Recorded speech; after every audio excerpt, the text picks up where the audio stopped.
प्यारे दोस्तों, ये वाकया एक करोड़पति औरत का है जो दौलत के नशे में ये बात भूल चुकी थी कि एक भूखे आदमी की हालत क्या होती है और किसी भूखे फकीर के साथ कैसा करना चाहिए। वो औरत अपनी शाहाना जिंदगी गुजार रही थी। दिन गुजरते जा रहे थे। एक दिन वो अपने घर वापस लौटी तो थकी हारी और भूख से निढाल नजर आ रही थी। उसने जाते ही अपने कमरे में नौकरों को कहा कि मेरे लिए खाना लाओ, लेकिन इतने में दरवाजे से आवाज आई कि कुछ खाने को दे दो। वो औरत कहती है, दरवाजे पर कौन है? जब दरवाजे पर देखते हैं तो एक फकीर खड़ा होता है।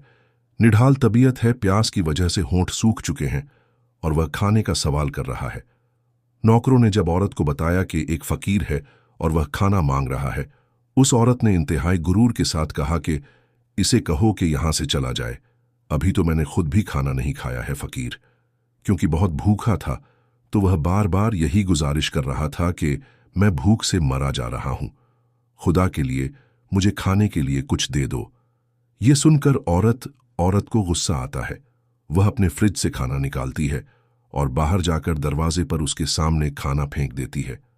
वो औरत खाना इस अंदाज में देती है कि न तो फकीर के हाथ कुछ लगता है न औरत के, और सारा खाना जमीन पर गिरकर खराब हो जाता है। वह औरत दरवाजे को जोर से बंद करती है और वापस अपने कमरे में आ जाती है।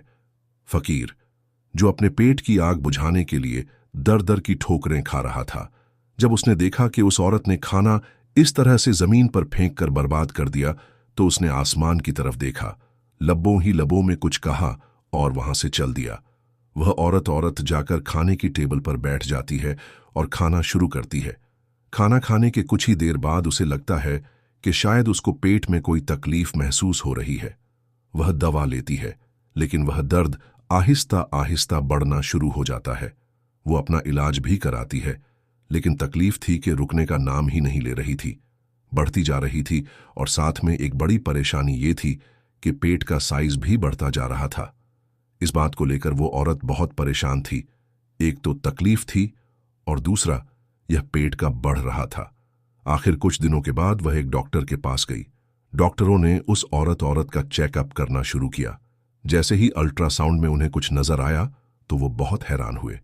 चेकअप के बाद औरत को बताया गया कि उसके पेट में एक बहुत बड़ी रसौली है। ऑपरेशन के जरिए ही उसे निकाला जा सकता है। आखिर फैसला किया गया कि ऑपरेशन कर दिया जाए। ऑपरेशन करके पेट से रसौली निकाली गई तो सब लोग यह देखकर बहुत हैरान हुए कि यह एक बहुत बड़े साइज की रसौली है और मुमकिन था कि चंद दिनों के अंदर अंदर इस औरत की जान भी जा सकती थी।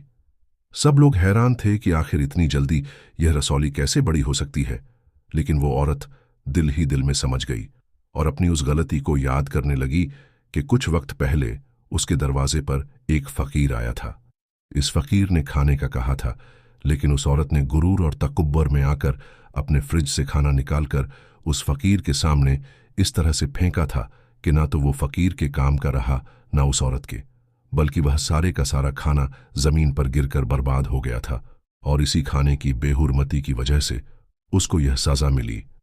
हमें भी इस बात से सबक सीखना चाहिए और भूखे इंसान को नहीं सताना चाहिए। दोस्तों, एक तरफ वो औरत थी, जबकि दूसरी तरफ वो औरतें भी होती हैं जो काफी दौलत रखने के बावजूद भी घमंड नहीं करती। जैसे कि बयान किया जाता है कि एक गांव में एक नेक परहेजगार औरत रहती थी। वह बहुत ज्यादा सखी थी। वह इतनी नेक दिल, इतनी मेहमान नवाज और इस कदर गरीबों पर खर्च करने वाली थी कि लोग उसे हातिम ताई की बेटी कहते थे। वह गांव सड़क के करीब में था। वहां पहले तो कोई बस स्टॉप नहीं था और ना ही उस गांव में बस आती थी, लेकिन लोगों के आने जाने की वजह से आहिस्ता आहिस्ता सड़क के ऊपर बस स्टॉप बना दिया गया। आस पास के गांव के लोग 5-5, 10-10 मील चलकर वहां आते और कारोबार के लिए शहर जाया करते थे।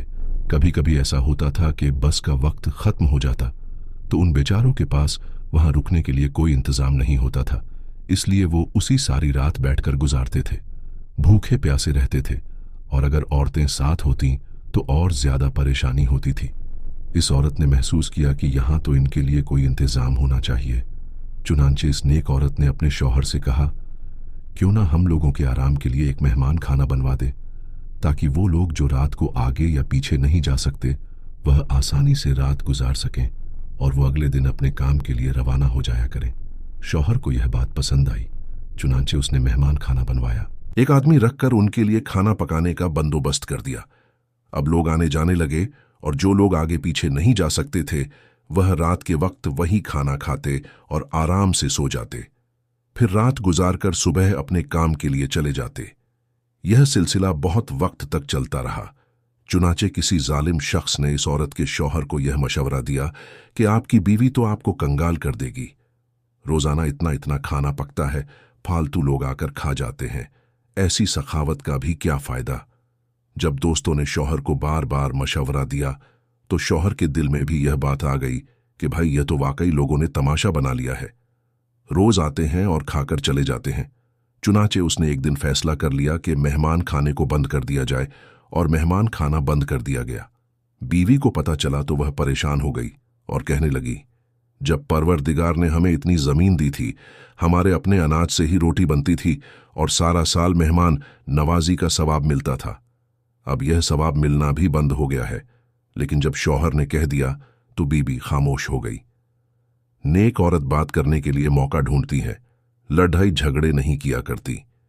चुनांचे वो मौके की तलाश में रही। एक दिन शौहर से कहने लगी, आज मेरी तबीयत कुछ उदास सी है, घर में रह रहकर तंग आ गई हूं, क्यों ना अपनी जमीनों पर घूमने चलें।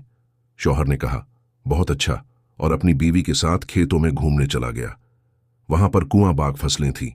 थोड़ी देर घूमते रहे और फिर आकर कुएं के किनारे पर बैठ गए। औरत ने कुएं के अंदर देखना शुरू कर दिया। शौहर भी इधर उधर फिरता रहा।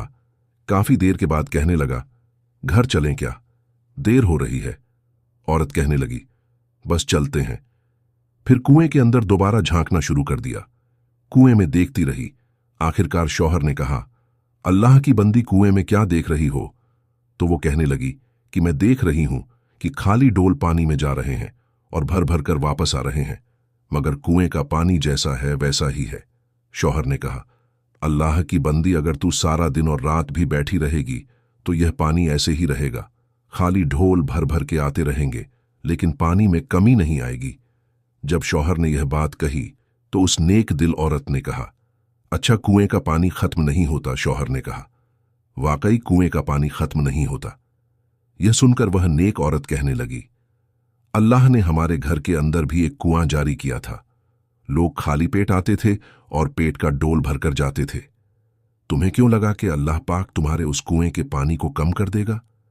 बीवी की बात सुनकर शौहर के दिल पर ऐसी चोट पड़ी कि वो समझ गया और कहने लगा, मैं मेहमान खाने को दोबारा जारी करता हूं।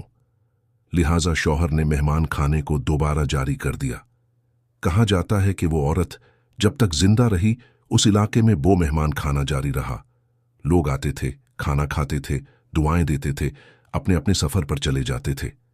प्यारे दोस्तों, अल्लाह पाक सदका खैरात करने को बहुत पसंद करता है और सदका करने से इंसान बहुत सारी बलाओं और मुसीबतों से बच जाता है।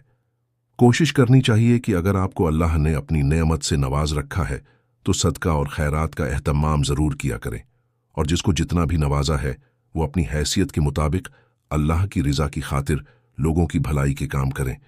अल्लाह पाक से दुआ है, अल्लाह पाक हम सब मुसलमानों को इतनी हिम्मत और तौफीक दे कि हम लोगों की भलाई के कामों में बढ़ चढ़कर हिस्सा लेने वाले बन जाए।